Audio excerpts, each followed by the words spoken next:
우리 453장 예수도 알기 원하네 찬양함으로 수요예배를 하나님께 올려드리겠습니다. 453장입니다.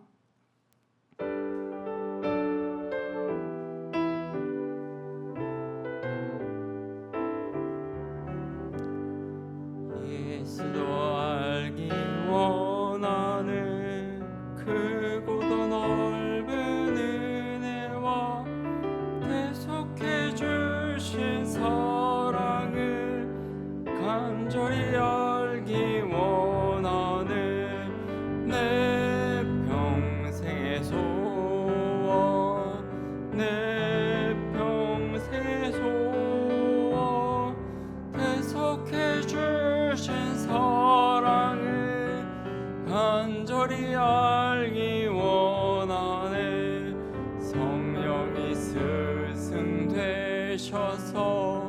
진리를 가르치시고 거룩한 뜻을 깨달아 예수를 알게 하소서 내 평생의 소원 내 평생의 소원 계속해 주신 사랑을 간절히 알기 원하네 성령의 감화 받아서 하나님 말씀 배우니 그 말씀 안절안절이 내 맘에 교훈되도다 내 평생의 소원 내 평생의 소원 계속해 주신 사랑을 간절히 알기 원하네 예수가 계신 보좌는 영광에 들려 있도다 평화의 왕이 오시니 그 나라 왕성하도다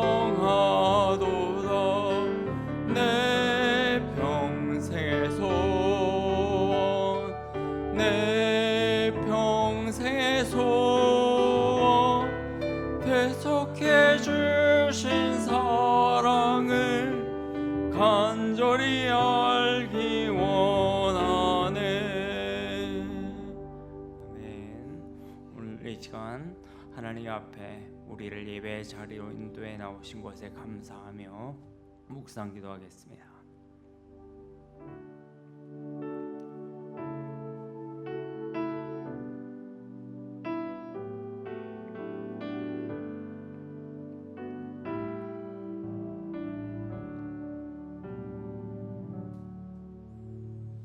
거룩하신 하나님 아버지, 오늘 이렇게 복되고 아름다운 날 우리를 하나님의 전으로 인도하여 주시고 주의 말씀 앞에 앉게 하여 주시니 감사합니다.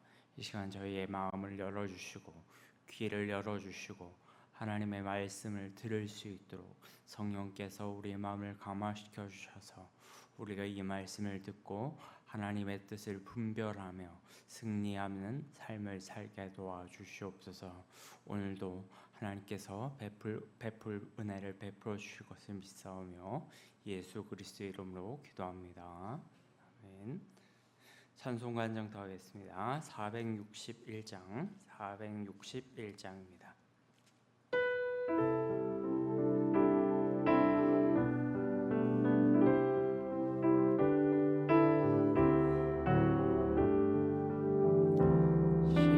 십자가를 칠 수 있나 그가 물어보실 때 죽기까지 따르오리 성도 대답하였다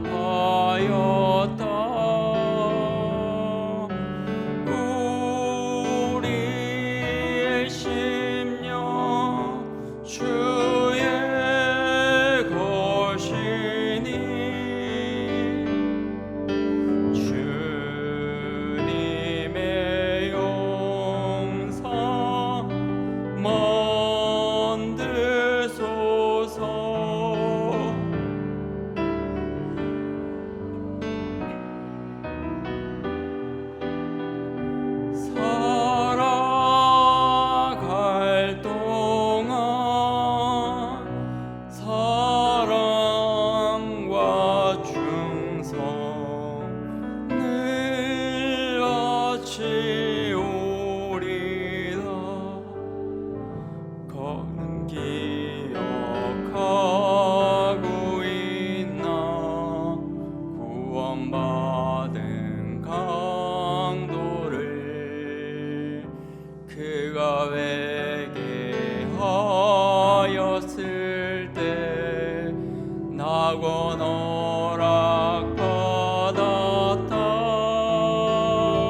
우리의 심령 주의 것이니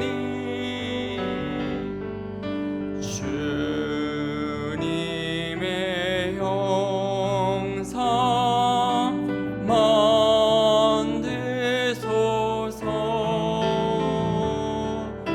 주 인도 따라 살아갈 동안 사랑과 충성 늘 바치오리.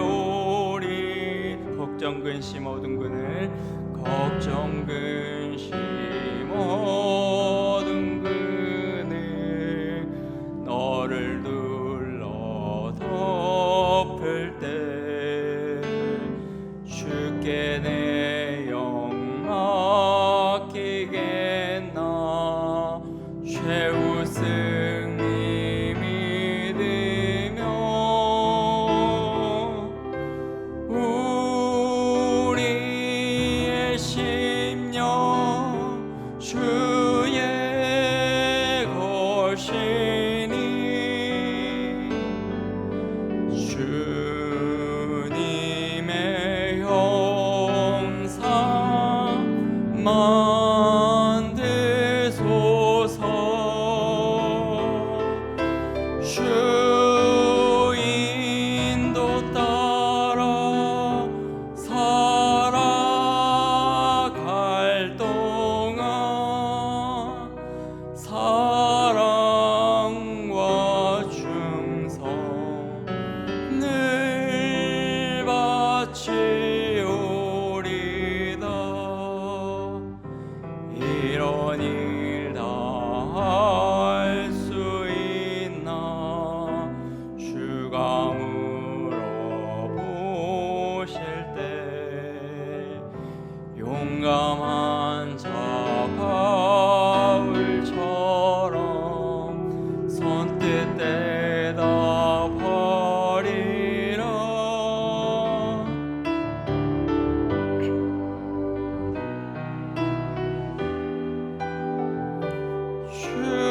주의 것이니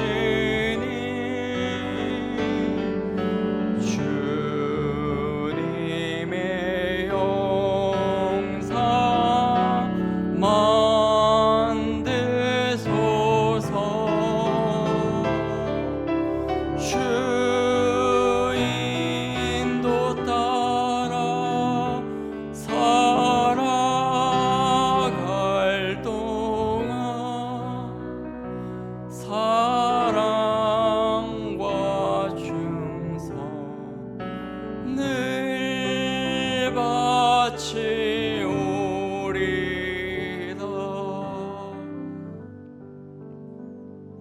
이 시간 사도신경으로 우리의 신앙을 고백하고 말씀 묵상하겠습니다. 사도신경 하시겠습니다.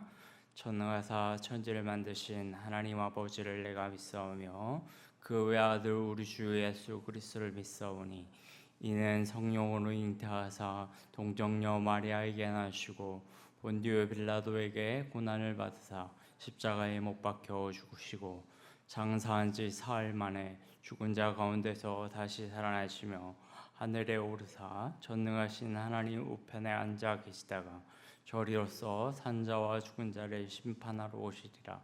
성령을 믿사오며 거룩한 공예와 성도가 서로 교통하는 것과 죄를 사하여 주시는 것과 몸이 다시 사는 것과 영원히 사는 것을 믿사옵나이다. 아멘. 함께 보실 말씀 골로새서 1장 말씀 되겠습니다. 골로새서 1장 24절부터 29절까지 말씀, 오늘 말씀 교독하도록 하겠습니다. 골로새서 1장 24절부터 29절까지 말씀, 제가 가진 성경으로 325페이지에 있습니다. 골로새서 1장 24절부터 29절까지 교독하도록 하겠습니다. 나는 이제 너희를 위하여 받는 괴로움을 기뻐하고 그리스도의 남은 고난을 그의 몸된 교회를 위하여 내 육체에 채우노라.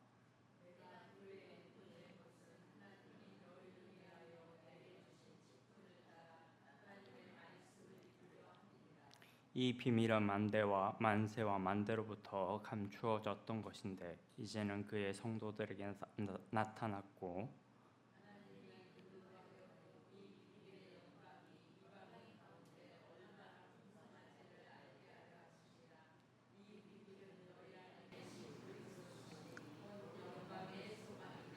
우리가 그를 전파하여 각 사람을 권하고 모든 시에로 각 사람을 가르침은 각 사람을 그리스도 안에서 완전한 자로 세우려 함이니 이를 위하여 나도 내 속에서 능력으로 역사하시는 이의 역사를 따라 힘을 다하여 수고하노라. 아멘. 1970년대에 존 플라벨이라고 하는 발달 심리학자가 있었는데 이 사람이 창안한 심리학 용어 중에 유명한 말이 있어요. 메타인지라고 하는 용어가 있습니다. 메타인지는 인지라는 말을 안다라는 뜻이죠. 메타인지라는 말은 더 넘어서 안다는 거예요.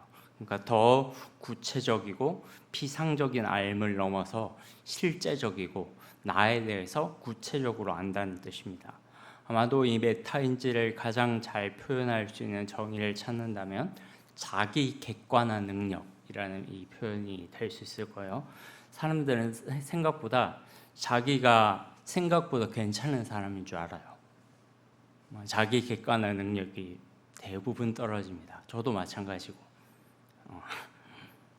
대부분의 사람들은 잘못을 해놓고 변명거리부터 찾는 이유는 메타인지가 부족하기 때문이에요. 자기 실력을 남들이 바라보는 것보다 과대평가하는 건 역시 메타인지가 부족하기 때문입니다. 이건 자존감하고는 좀 거리가 멀어요. 왜냐하면 메타인지가 낮은 사람은 자존감이 바닥이거든요. 자존감이 바닥이기 때문에 메타인지가 안 되는 거예요. 대신 고집과 편견이 엄청 강하죠. 그런데 그리스도인들은 메타인지가 높은 사람이 될 수밖에 없어요. 단 그것은 나를 깊이 성찰함으로 메타인지가 높아지는 것이 아니고 그리스도를 더 깊이 알아가면 알아갈수록 자연스럽게 나 자신도 알게 됩니다. 이건 믿음의 선조들이 한결같이 말했던 거예요. 하나님을 더 알수록 사람에 대해서 더 알게 되고 예수 그리스도에 대해서 더 알수록 나 자신에 대해서 알게 된다. 이거는 종교개혁자들을 위시해서 수많은 선조들이 한결같이 했던 말이죠. 신약 성경에는 온통 그리스도에 대한 이야기로 가득합니다. 예수 그리스도가 누구시며 그분이 우리를 위해서 구원 사역을 뭘 하셨는지, 그분이 어떻게 우리를 거룩하게 하시고 그분이 하나님 나라를 어떻게 완성시키시는지 등등의 모든 이야기의 초점이 다 예수 그리스도께 가 있습니다. 사랑하는 여러분, 여러분의 영적 메타인지를 높이고 싶으십니까? 그리스도를 간절히 알기를 사모하십시오. 그러면 우리 자신을 보는 자기 객관화가 열릴 것입니다. 그리스도를 보는 순간 나는 생각보다 더 죄인이구나, 더 쓰레기구나 라는 걸 알게 될 것이고, 강단에서 이런 말을 하는 것이 목사님 어떻게 그렇게 심한 말을 할 수 있어요? 라는 것이 전혀 아니라는 걸 알게 될 겁니다. 우리는 이런 메타인지가 필요하죠. 예수 그리스도를 알물 통해서 우리의 영적인 세계가 열리는 것입니다.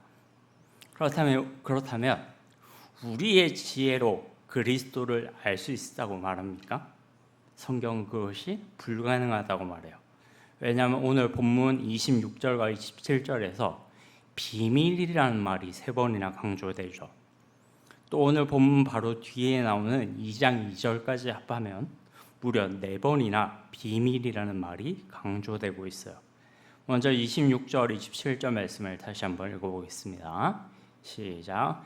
이 비밀은 만세와 만대로부터 감추어졌던 것인데 이제는 그의 성도들에게 나타났고 하나님이 그들로 하여금 이 비밀의 영광이 이방인 가운데 얼마나 풍성한지를 알게 하려 하심이라. 이 비밀은 너희 안에 계신 그리스도시니 곧 영광의 소망이니라. 아멘. 그리스도를 알지 못하고 믿지 못할 때에는 그리스도에 관한 모든 것들이 감추어진 비밀이었어요. 애초에 인간은 이 비밀을 스스로 풀어낼 수 있는 힘이 없습니다. 지혜가 없어요. 근데 이 비밀이 놀랍게도 어떻게 됐다고요? 이제는 어떻게 했어요? 그의 성도들에게 나타났고 라고 되어 있어요. 26절 뒤에 보면 이제는 그의 성도들에게 나타났고. 그러면 이거는 우리의 힘으로 풀어졌다는 얘기입니까? 아니면 하나님께서 풀어주셨다는 얘기입니까? 하나님께서 풀어주셨다는 얘기죠. 당연히 후자입니다. 또한 이 비밀은 27절에 보면 구약의 유대인뿐 아니라 오늘날 저와 여러분 같은 이방인들에게도 풍성이 나타났다라고 말하고 있어요. 그리고 하나님께서는 우리 마음에 성령님을 보내셔서 이 나타난 비밀이신 예수 그리스도를 피상적이 아니라 깊고 온전하게 알게 하십니다. 고린도전서 2장 10절 말씀 한번 볼까요? 고린도전서 2장 10절 같이 읽겠습니다. 시작. 오직 하나님이 성령으로 이것을 우리에게 보이셨으니 하나님의 깊은 것까지도 통달하시느니라. 이어서 12절 말씀. 우리가 세상의 영을 받지 아니하고 오직 하나님으로부터 온 영을 받았으니 우리로 하여금 하나님께서 우리에게 주신 은혜로 주신 것들을 알게 하려 하심이라. 아멘. 이것은 오직 뭘 통해서만이 알 수 있다고요? 성령을 통해서만이 알 수 있고 하나님께서 이것을 우리에게 보이실 때만이 알 수 있어요. 전적으로 수동이죠. 계시에 있어서 우리는 전적으로 수동의 입장이 될 수밖에 없어요. 인간의 지혜가 아닌 것이죠. 사실 바울이 오늘 본문에서 비밀이라는 말을 3번이나 강조하는 2장 2절까지 합하면 4번이나 강조하는 이유가 있습니다. 이 비밀이라는 단어는 미스테리온, 영어 미스테리가 여기서 나왔어요. 헬라어로 미스테리온이라는 단어인데 이 단어를 당시 골로새 교회 이단들이 자기들만이 어떤 신령한 비밀 지식을 소유하고 있다, 이런 의미로 미스테리온이라는 단어를 사용했어요. 그래서 바울은 의도적으로 지금 미스테리온이라는 말을 계속 강조하고 있는 거예요. 왜냐하면 이 비밀이 어떤 특정 소수나 집단에게 국한된 것으로 여겼거든요, 골로새 이단들은. 그런데 지금 이런 종교적 신비주의에 젖어 있는 집단들에게 나타나는 것이 아니라 유대인과 이방인 할 것 없이 모든 사람에게 이 비밀이 보편적으로 나타났다는 걸 강조하기 위해서 지금 비밀이라는 말, 미스테리온이라는 말을 의도적으로 사용하고 있는 거예요. 이건 공부를 많이 한 목사, 신학자가 아니고 회중을 압도하는 권위를 가진 어떤 파워풀한 리더도 아니고 오직 성령 하나님께서 우리에게 보여주실 때만이, 그리고 그 성령을 받은 자는 모든 사람이 알 수 있는 거다 라고 하는 지금 이 말을 하고 있는 거죠. 사랑하는 여러분 안에 성령께서 거하십니까? 약한데요. 다시. 여러분 안에 성령께서 거하십니까? 네. 그러면 말씀을 읽으십시오. 그러면 그리스도를 알게 될 것이고 그분 안에서 우리가 어떻게 행할지를 알게 될 것입니다. 우리 에베소서 3장 3절 4절 한번 볼까요? 에베소서 3장 3절 4절 같이 읽겠습니다. 시작. 곧 계시로 내게 비밀을 알게 하신 것은 내가 먼저 간단히 기록한 것 같으니 그것을 읽으면 내가 그리스도의 비밀을 깨달은 것을 너희가 알 수 있으리라. 다시 한번요. 에베소서 3장 3절 4절. 곧 계시로 내게 비밀을 알게 하신 것은 내가 먼저 간단히 기록한 것 같으니 그것을 읽으면 내가 그리스도의 비밀을 깨달은 것을 너희가 알 수 있으리라. 아멘. 분명히 말하죠. 그리스도의 비밀을 깨닫는 게 누구에게 배워서 깨닫는다는 말이 하나도 없어요. 말씀을 읽으면 알 수 있다. 말씀을 읽으면 그리스도께서 여기에 다 적어 놓으셨기 때문에 성령을 통하지 않고는 이 말씀은 아무리 똑똑한 자라도 깨달을 수 없지만, 성령께서 그 마음에 있는 자는 아무리 배운 것 없는 일자 무식의 사람이라도 이 말씀을 통하여 그리스도를 알 수 있고 그 가운데 심어두신 하나님의 놀라운 비밀들을 알 수 있다는 거예요. 이걸 믿으셔야 돼요. 이 눈치를 보니까 잘 안 믿으신 모양인데 이걸 믿으셔야 됩니다. 하나님의 말씀을 읽을 때 이 비밀을 알 수가 있는 거예요. 이 말씀을 듣고 읽고 가르치고 권면하는 것이 얼마나 중요한지 조금 뒤에 28절, 29절 말씀에서 좀 더 자세히 살펴보겠습니다. 먼저 24절부터 한번 살펴볼게요. 24절 한번 같이 읽겠습니다. 시작. 나는 이제 너희를 위하여 받는 괴로움을 기뻐하고 그리스도의 남은 고난을 그의 몸된 교회를 위하여 내 육체에 채우노라. 아멘. 우리가 그리스도를 알고 성숙하게 되는 아주 중요한 도구가 있습니다. 그게 뭐죠? 바로 고난이라고 하는 거예요. 심지어 바울은 여기서 누구를 위해 고난을 받고 있다고 말합니까? 너희를 위하여 받는 괴로움이라고 말합니다. 너희를 위하여, 내가 아니라 너희 골로새 교인들을 위하여 내가 괴로움, 고난을 받고 있다라고 말하고 있어요. 여러분, 굳이 이렇게까지 할 필요가 있을까요? 굳이 이렇게까지 할 필요가 있을까? 안 그래도 여러분은 우리 자신들이 다 개인적인 몫의 고난들이 다 있습니다. 개인적인 직장, 자녀, 건강 때문에 고난을 겪고 있는데 굳이 교회를 위해서까지 내가 함께 고난을 받아야 되는가? 필요가 있을까라고 하는 것이죠. 이거 알지 못하면 교회에 대해서 아무것도 이해할 수 없어요. 24절은 정말 중요한 말씀입니다. 심지어 골로새 교회는 바울이 개척한 교회도 아니에요. 바울에게 가르침을 받은 에바브라라는 사람이 이 교회를 개척했습니다. 자, 그러면 여러분 생각해 보세요. 바울이 노는 사람이 아니잖아요. 복음 전하다가 얼마나 많은 고난을 받았습니까? 자기 자신도 자기 사역 때문에 고난을 엄청나게 많이 받는 사람인데 왜 구태여 골로새 교회 때문에까지 고난을 받기를 기뻐합니까? 이건 정말 영적인 눈이 열리지 않으면 말도 안 되는 소리예요. 그럼에도 불구하고 왜 이런 선택을 하는 겁니까? 심지어 이것이 기쁘다고 말합니다. 어떻게 이런 일이 일어날 수가 있죠? 그것은 그리스도를 알면 알수록 그분의 고난도 더 깊이 이해되기 때문입니다.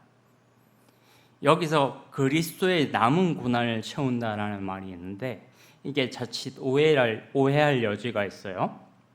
예수 그리스도의 십자가 고난이 그리스도의 남은 고난, 이 말을 하니까 마치 예수님께서 십자가 대속의 고난이 불완전한가? 라는 뉘앙스를 줄 수가 있습니다. 마치 우리가 고난을 받음으로 그리스도의 남은 구속의 완성을 성취해야 되는 그런 뉘앙스를 띠고 있는 오해를 가지기도 해요. 그런데 이것은 대단히 비성경적이고 반성경적입니다. 히브리서 10장 12절부터 14절 말씀을 이렇게 말씀하는데 히브리서 10장 12절 말씀 같이 읽겠습니다. 시작. 오직 그리스도는 죄를 위하여 한 영원한 제사를 드리시고 하나님 우편에 앉으사 그 후에 자기 원수들을 자기 발등상이 되게 하실 때까지 기다리시나니 그가 거룩하게 된 자들을 한 번의 제사로 영원히 온전하게 하셨느니라. 아멘. 한 영원한 제사를 드리시고 이 영원한 제사로, 한 번의 제사로 영원히 온전하게 하셨다.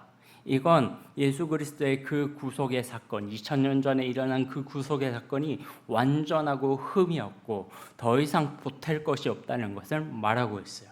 그래서 여기서 남은 고난을 채운다는 말은 우리가 뭘 힘써서 예수님의 구속의 완성을 돕자 이런 말은 절대 아닙니다. 그렇게 이해하시면 절대 안 돼요.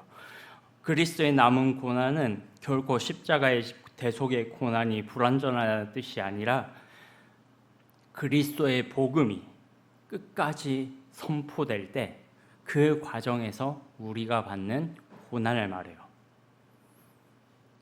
교회는 하나님의 복음을 가지고 아직 계속해서 세상을 향해서 확장하고 있습니다. 그리스도의 피로 구원받은 교회는 세상 속으로 보냄받은 공동체예요. 그리고 그 세상 속으로 하나님의 복음을 선포할 때 복음을 전하는 과정에서 필연적으로 고난을 받게 됩니다. 예수님을 피상적으로 알았을 때는, 옛날에 예수님 피상적으로 알았을 때는 그분의 십자가 고난이 나랑 무슨 상관인지를 잘 몰랐어요.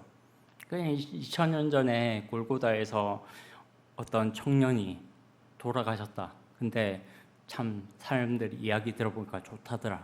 평안했습니다. 뭐 이런 느낌, 이런 뉘앙스, 이런 거였어요. 근데 그래서 막 아침에 교회를 가는데 주보를 보잖아요. 주보를 보는데 이제 뭐 본문 제목이 막 자기를 부인하고 네 십자가를 지고 나를 따르라 뭐 이렇게 하면 벌써부터 은혜 받을 게 아니라 부담 받을 각오로 들어가 앉아 있습니다. 벌써부터 피곤해요. 근데 예수를 믿고 그분의 십자가 고난이 내 속에 들어올 때 어떤 변화가 일어납니까? 그분의 고난에 참여하게 됩니다. 심지어 내 개인의 고난을 넘어서서 교회의 고난을 나의 고난으로 여기게 됩니다. 이건 정말로 놀라운 신비예요. 정말 내 일이 얼마나 바쁩니까? 정말 우리 인생에서 얼마나 개인적으로 많은 고난과 괴로움을 겪습니까? 근데 그것뿐만이 아니라 그리스도의 교회를 위해서 받는 고난을 나의 고난으로 여긴다는 건 이건 성령의 은혜가 아니면 불가능한 거예요. 이걸 왜 그리스도의 남은 고난이라고 말하냐면, 이제는 그리스도가 교회의 머리시고 우리가 그 머리 대신 예수 그리스도에 붙어 있는 각 지체이기 때문에 그리스도와 우리는 절대로 분리될 수 없어요. 그분은 우리 안에 계시고 우리는 그분 안에 연합되어 있습니다. 그래서 그분의 받는 고난이 우리의 고난이고, 또 우리가 받는 고난을 당신 예수께서는 그분의 고난으로 간주하십니다. 이게 얼마나 놀라운지 몰라요. 그리스도께서 사도 바울을 만나셨을 때 사울아 뭐라고 말씀하셨어요? 네가 왜 나를 핍박하느냐라고 말했죠. 그리스도의 교회를 핍박하는 것은 예수님을 핍박하는 것과 똑같은 것이고, 그분의 고난에 참여하는 것은 우리가 고난을 당할 때 하나님께서 우리를 위해서 친히 고난을 받으시는 것과 똑같은 의미예요. 그런 의미에서 바울은 지금 남은 고난을 채운다라고 말하고 있습니다. 그래서 우리는 이 복음을 전하는 선포하는 가운데 필연적으로 고난을 받게 된다는 것을 기뻐하고 사랑하는 거죠. 아니 지금 뭐 당장 큰 고난이 아니어도 우리 서울중앙교회를 한번 생각해 보세요. 지금 참 재개발 때문에 어려움이 있습니다. 그죠? 재개발 때문에 어려움이 있고 여러 가지로 우리가 생각하는 것만큼 쉽게 이렇게 진도가 잘 안 나가요. 근데 왜 많은 성도님들이 물질로 헌신하고 기도로 헌신하는 겁니까? 교회의 아픔을 나의 아픔으로 여기기 때문입니다. 왜 우리가 한 번도 방문해 본 적도 없는 해외 선교지들을 위해서 기도하고 나랑 일명씩도 없는 목회자들을 위해서 기도할 때 눈물이 나는 겁니까? 교회의 아픔을 나의 아픔으로 여기기 때문입니다. 그리스도의 몸과 피를 공유하고 있는 형제 자매라는 인식이 있기 때문에 비록 우리의 살을 부딪혀서 옆에 있지는 않아도 우리는 이제 영적인 눈을 들어서 저 멀리 있는 고통당하는 고난당하는 성도들까지 보이는 것이죠. 마지막으로 교회가 그리스도를 더 깊게 알고 성숙하게 되는 방법이 있어요. 바로 각 사람이 예수 그리스도의 말씀으로 세워질 때입니다. 각 사람이 예수 그리스도의 말씀으로 세워질 때. 28절 29절 말씀 같이 읽겠습니다. 시작.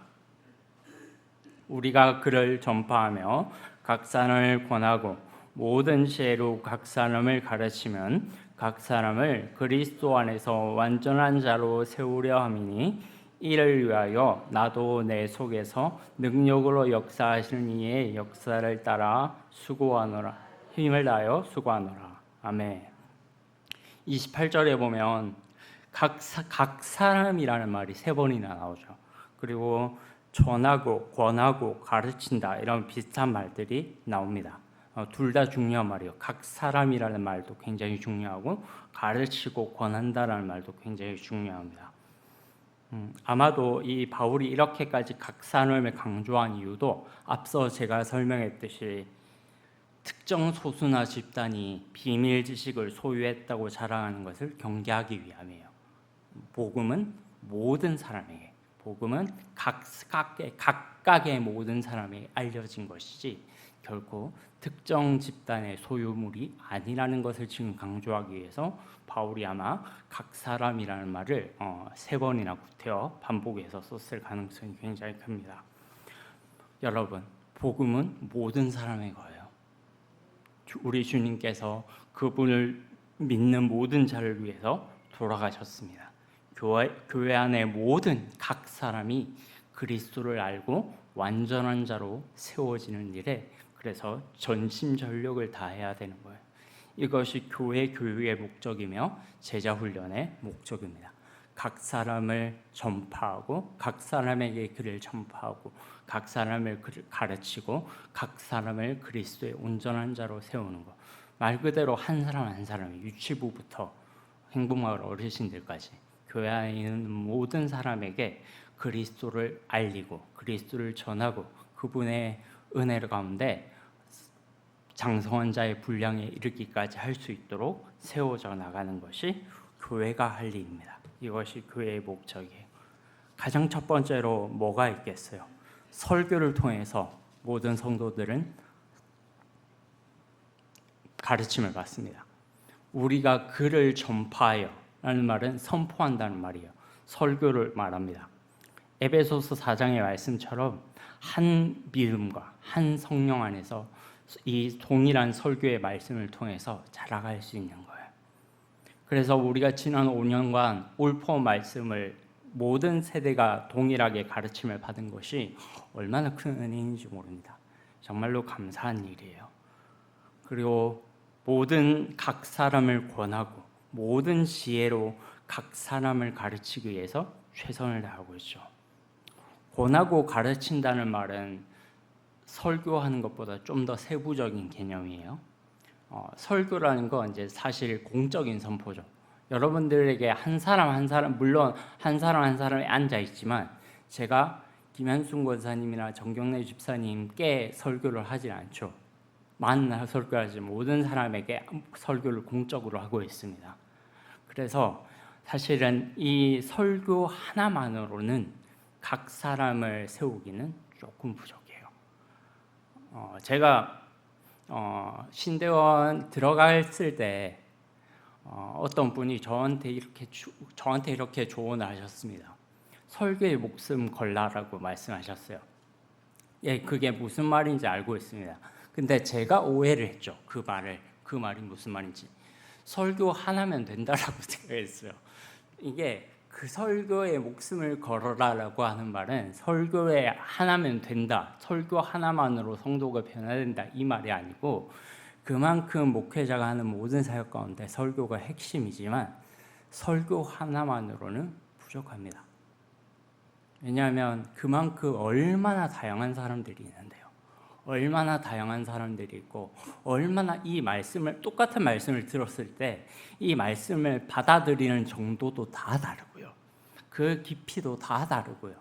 똑같은 10가지를 가르쳤는데 어떤 사람은 5개만 이해하고요. 어떤 사람은 1가지만 겨우 이해하고요. 어떤 사람은 8가지, 9가지를 이해합니다.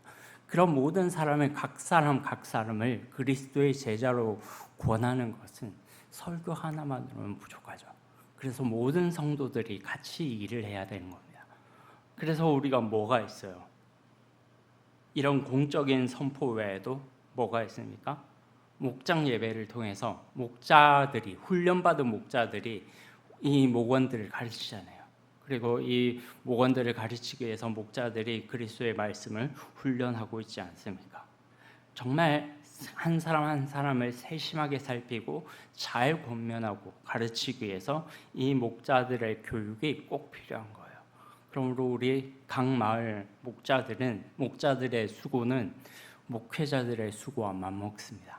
여러분 그 자부심을 가지시고 주님을 위해 헌신해 주시기를 주님의 이름으로 부탁드립니다.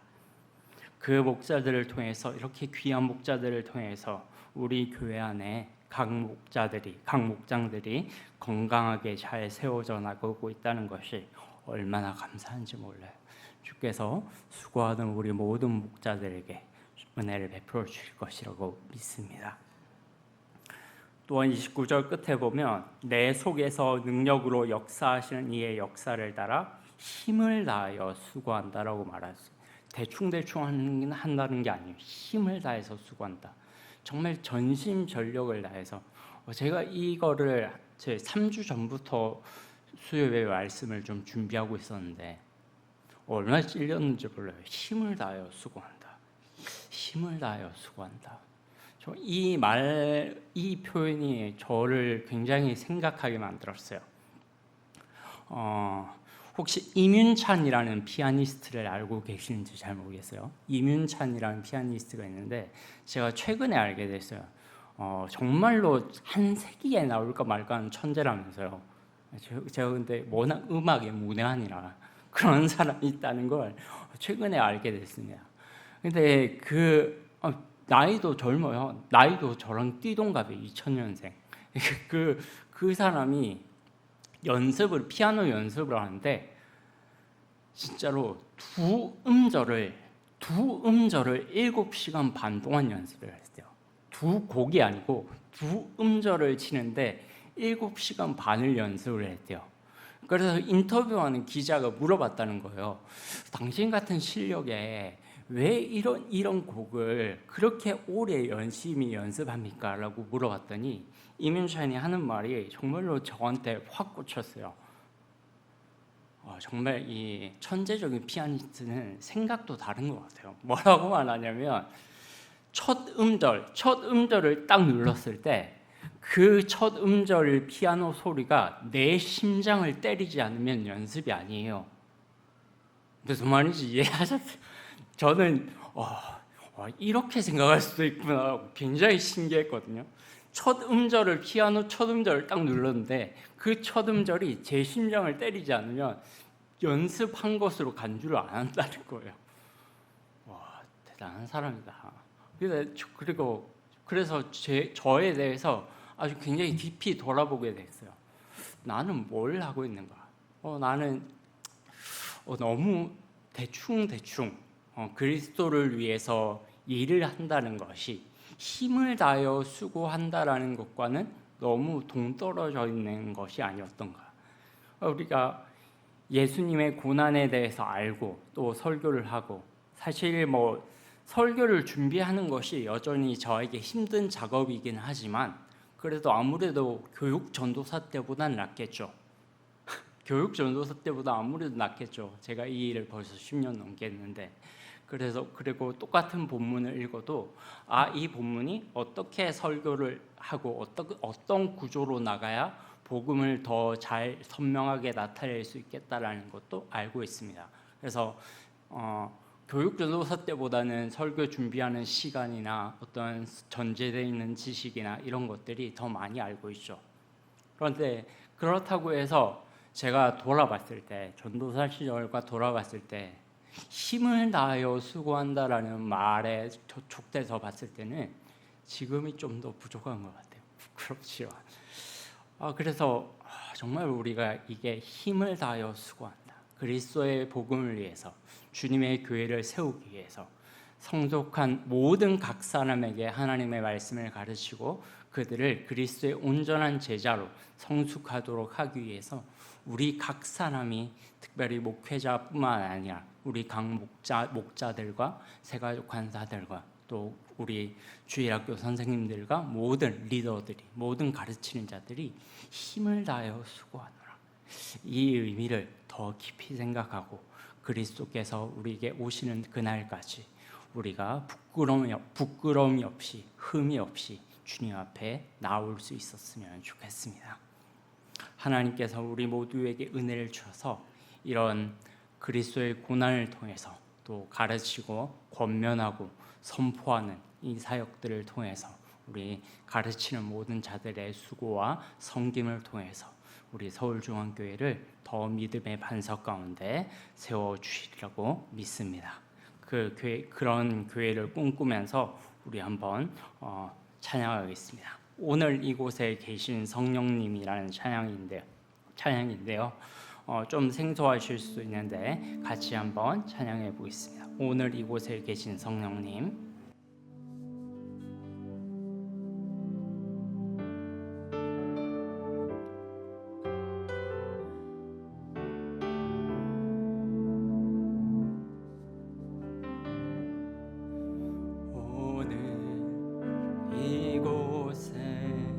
계신 성령님 우리에게 말씀하시고 우리를 가르치소서. 다시 우리 마음 열어주시고 주의 빛으로 밝혀 우리를 인도하소서. 주님보다 앞서지 않고 겸손하게 주님의 말씀 기다리니 주님 손에 우릴 드립니다. 사랑으로 인도하소서. 처음부터 한번 고백할까요? 오늘 이곳에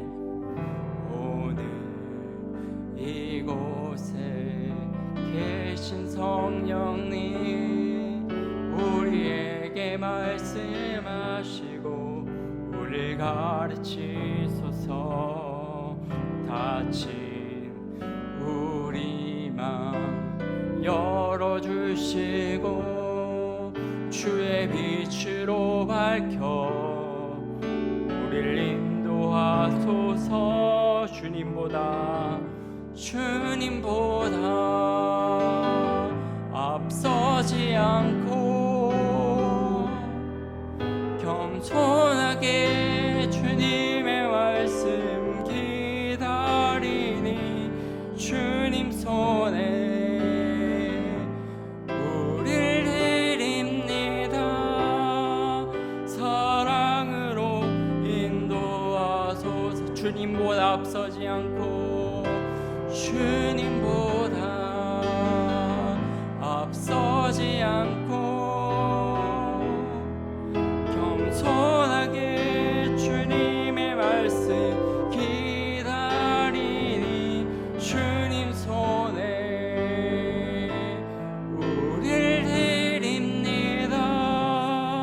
사랑으로 인도하소서. 주님보다 앞서지 않고 주님보다 앞서지 않고 겸손하게 주님의 말씀 기다리니 주님 손에 우릴 드립니다. 사랑으로 인도하소서. 이 시간 오늘 우리에게 말씀을 주시고 이 시간 임하여 주셔서 우리의 마음을 열어주신 하나님 앞에 감사함으로 나아가겠습니다. 우리는 그리스도를 아는 자들이 되었고 그리스도 안에서 구원받은 자들이 되었고 이제는 성령께서 우리 가운데 계셔서 하나님의 말씀을 하나님의 이 거룩한 비밀을 깨닫는 자가 되었는 줄 믿습니다. 이제 우리가 이 말씀을 읽을 때 우리는 어떻게 살아가야 되는지 분명하게 알고 있습니다. 우리는 이 말씀을 읽을 때 예수 그리스도를 닮아가야 된다는 사실이 너무나도 분명하게 우리의 눈에 보이게 되었습니다. 이거 사실 하나만으로도 굉장한 거예요. 세상 사람들은 이것 자체를 느낄 수가 없고 볼 수도 없고 생각할 수도 없어요. 근데 우리가 이 하나님의 말씀을 들을 때 내가 예수를 닮은 자로 살아가야겠다, 내가 그리스도 안에서 성숙한 자로 빚어져야겠다라고 하는 이런 생각이 드는 것 자체가 우리 마음 가운데 성령께서 작용하고 계시는 줄 믿습니다. 오늘 우리 마음 가운데 더 강하게 임하여 주셔서 이제는 나 개인적인 삶을 벗어나서 이기적이고 나 혼자만 알고 있는 그 탐욕적인 생활을 벗어나서 교회의 아픔을 나의 아픔으로 여기고, 주께서 교회를 위하여 고난을 당하신 것처럼 나도 고난을 당하는 것을 기쁘게 생각하고 하나님의 은혜로 달려나갈 수 있는, 힘써 수고할 수 있는 자가 되게 하여 주시옵소서. 이 말씀을 알고 가르치고 권면하는 일에 각 사람이 힘을 다해서 수고하게 하시고, 어린아이들에게까지, 우리 다음 세대 한 명 한 명 모든 자들에게까지 그리스도의 말씀이 밝히 들어갈 수 있도록 역사하여 주시옵소서. 이 기도의 제목들을 가지고 함께 주여 외치고 기도하겠습니다. 주여, 살아계신 하나님 아버지, 은혜를 감사합니다. 우리를 죄의 늪으로부터 구원하여 주시고 하나님의 그 찬란한 비밀의 영광을 보여주신 주님, 영원히 우리가 찬송받기에 합당하신 하나님을 나의 주님으로 여기고 살아갈 수 있음에 감사합니다. 더욱 감사한 것은 이제 나만을 알고 살았던 사람이 내가 무엇을 해야 성공하고, 어떻게 하면 다른 사람보다 더 앞서 나가고, 어떻게 하면 나의 이기적인 삶을 위해서 살 수 있을까를 고민하던 자들이 이제는 그리스도의 고난을 참여하는 자들이 되고, 하나님의 교회가 받는 고난을 나의 고난으로 동등하게 여기고 살아갈 수 있다는 것이 얼마나 감사한지요. 이것이 하나님의 은혜가 아니고서는 감히 생각할 수도 없는 일임을 고백합니다. 오늘 이 시간 아직까지 이 거룩하고 복된 말씀이 부담이 되거나 아직 하나님께서 이 말씀을 알려주실 때 나와 이 교회의 고난이 상관이 없다라고 생각하는 성도들이 있다면 하나님 다시 한번 그 눈을 밝혀주시고, 이제 우리가 그리스도를 머리로 모시고 각 지체된 자들로서 이제 함께 그 고난을 당하고 함께 그 고난에 참여하고 함께 그리스도의 일을 이루어 나가는 것이 얼마나 복되고 아름다운 것인지 우리 모든 성도들이 밝히 알 수 있도록 성령님 인도하여 주시옵소서. 또한 말씀을 가르칠 때 모든 각 사람이 수고하며 또 각 사람이 그리스도의 제자가 되는 것을 모든 교회의 교육의 목표로 여기고 제자 훈련의 목표로 여기고 이것을 위해서 전심전력할 수 있는 자들이 되기를 원합니다.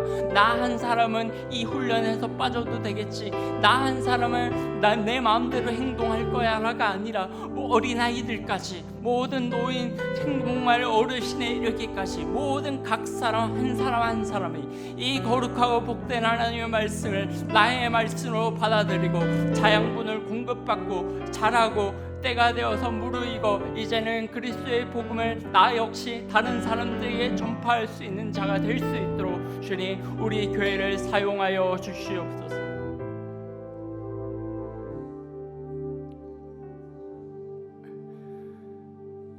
은혜가 풍성하신 하나님 아버지, 우리에게 하나님의 말씀을 들려주시고 깨닫게 하시고 이 읽은 말씀을 통해서 우리가 자라가게 하시고 열매를 맺게 하시고, 또 이 맺은 열매로 인해서 다른 사람들을 돕고 다른 사람들을 위로하며 다른 사람들이 그리스도를 닮아갈 수 있는 복의 통로로 우리를 사용하여 주시니 감사합니다.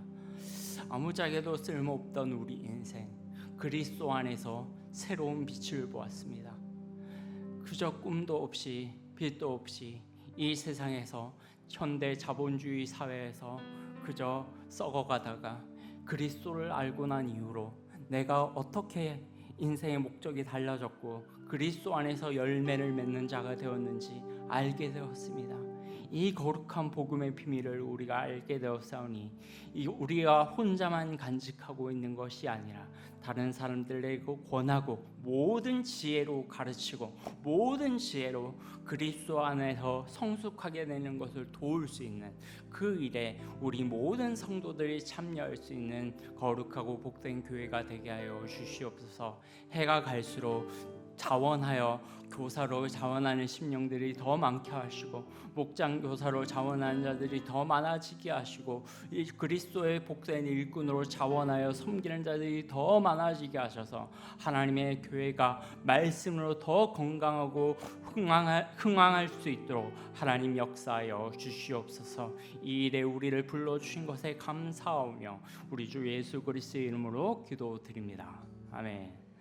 하늘에 계신 우리 아버지여, 이름이 거룩히 여김을 받으시오며 나라가 임하시오며 뜻이 하늘에서 이루어진 것 같이 땅에서도 이루어지이다. 오늘 우리에게 일용할 양식을 주시옵고 우리가 우리에게 죄 지은 자를 사하여 준 것 같이 우리의 죄를 사하여 주시옵고 우리를 시험에 들게 하지 마시옵고 다만 악에서 구하시옵소서. 나라와 권세와 영광이 아버지께 영원히 있사옵나이다. 아멘.